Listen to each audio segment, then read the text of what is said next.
നമസ്കാരം പ്രിയ ശ്രോതാക്കളെ. ഇന്ന് ഞാൻ ചെയ്യാൻ പോകുന്നത് ബീഫ് സുക്കയാണ്. അതിന് വേണ്ട സാധനങ്ങൾ: 1.5 കിലോ ബീഫ്, 12 നീണ്ട മുളക് കാശ്മീരി, 7 ഉരുണ്ട മുളക് ചെറുത്, 3 ടേബിൾ സ്പൂൺ കൊത്തമല്ലി, 1 ടീസ്പൂൺ ജീരകം, 2 ചെറിയ ടീസ്പൂൺ പെരുംജീരകം, കുറച്ച് കരിയാമ്പൂ, കരുവാപ്പട്ട, 10 എണ്ണം കുരുമുളക്, 2 ഏലക്ക, വലിയൊരു വെള്ളുള്ളി, പച്ചമുളക്, ഇഞ്ചി, വെള്ളുള്ളി. ഇത് 3 എണ്ണം ചതയ്ക്കാൻ. ഇത് 3 ഉള്ളി, ഇത് നീളത്തിൽ അരിഞ്ഞു വെച്ചത്, കരിയാപ്പല 3 എണ്ണം, 1 നാരങ്ങ, കുറച്ച് കൊത്തമല്ലി ചപ്പ്, കുറച്ച് പുതിന ചപ്പ്, 3 തക്കാളി. ഇപ്പോൾ ചെയ്യുന്ന എങ്ങനെയാണെന്ന് കാണിച്ചു തരാം. ഇതെല്ലാം കൂടി വേറെ വേറെ ഫ്രൈ ചെയ്തെടുക്കുക. എന്നിട്ട് മിക്സിയിൽ പൊടിക്കുക. ഇപ്പോൾ കൊത്തമല്ലി, മുളക്,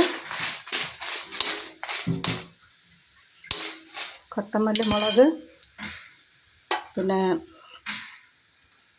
പെരുംജീരകം, ജീരകം, ഏലക്ക എല്ലാം ഇതിലോട്ട് ഇടുക.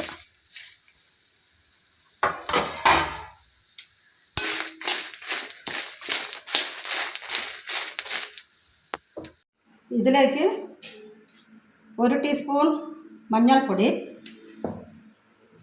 1 നാരങ്ങയുടെ നീര്, കുറച്ച് ഉപ്പ്, 2 ടേബിൾ സ്പൂൺ. എത്ര വേണം, നിങ്ങൾക്ക് എത്ര വേണം അത്ര ഇട്ടോളി. ഇത് 3 കൂടി യോജിപ്പിച്ച് വേവിച്ചെടുക്കുക. ഇപ്പോൾ നമ്മളുടെ ബീഫ് വെന്തിട്ടുണ്ട്. 5 വിസിലെടുത്തിട്ടുണ്ട്. നിങ്ങൾക്ക് എത്ര വിസിൽ വേണം അത്ര എടുക്കാം. നമ്മൾ ബീഫ് റോസ്റ്റ് റെഡിയാക്കാൻ പോവുകയാണ്. വെളിച്ചെണ്ണ ഒഴിക്കുക. അതിലോട്ട് ഉള്ളി, 3 ഉള്ളി,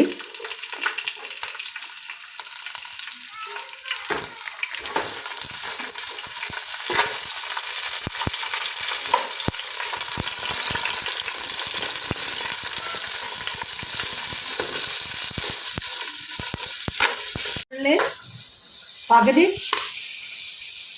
വറുത്ത് കഴിഞ്ഞു. ഇനി ഇതിലോട്ട് നമ്മൾ ചതച്ച് വെച്ച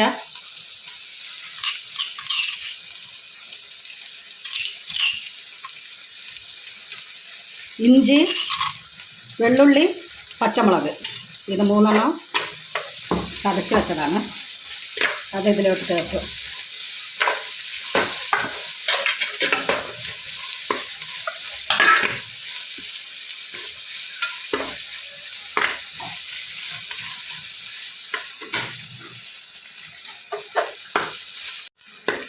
വെള്ളുള്ളി ഇട്ട പിന്നെ തക്കാളി.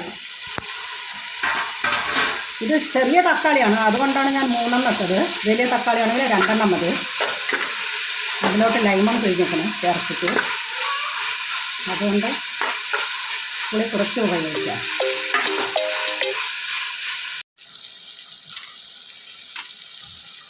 ഇതിലോട്ട് ഇപ്പോൾ നമ്മൾ പൊടിയാക്കി വെച്ച മസാലപ്പൊടി ഇടുക.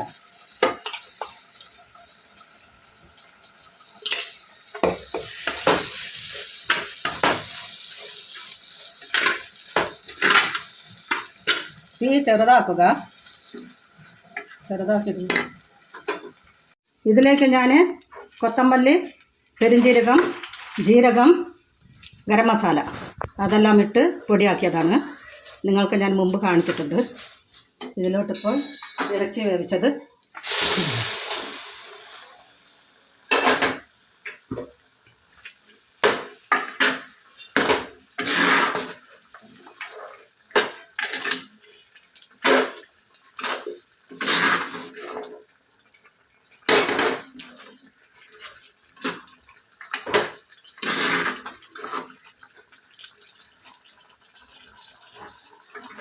ഇപ്പോൾ കരിയാപ്പല,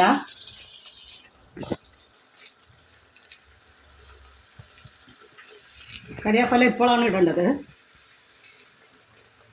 അപ്പോഴേ അതിന് നല്ല സ്മെല്ല് കിട്ടും. പുതിന,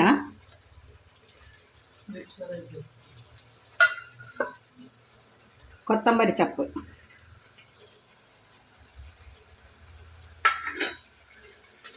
ഇപ്പോൾ 1 മിനിറ്റ്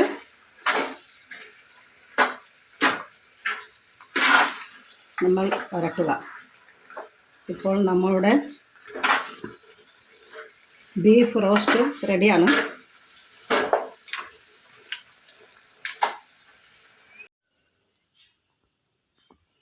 ഇപ്പോൾ നമ്മളുടെ ബീഫ് റോസ്റ്റ് റെഡിയാണ്. നിങ്ങളെല്ലാവരും ഇത് ടെസ്റ്റ് ചെയ്ത് നോക്കണം, രുചി നോക്കണം. സബ്സ്ക്രൈബ് ചെയ്യണം, ലൈക്ക് ചെയ്യണം, ഷെയർ ചെയ്യണം, കമൻറ്റ് ചെയ്യണം. എല്ലാവർക്കും ഈ വീഡിയോയിലേക്ക് ക്ഷണിക്കുകയാണ്. Thank you.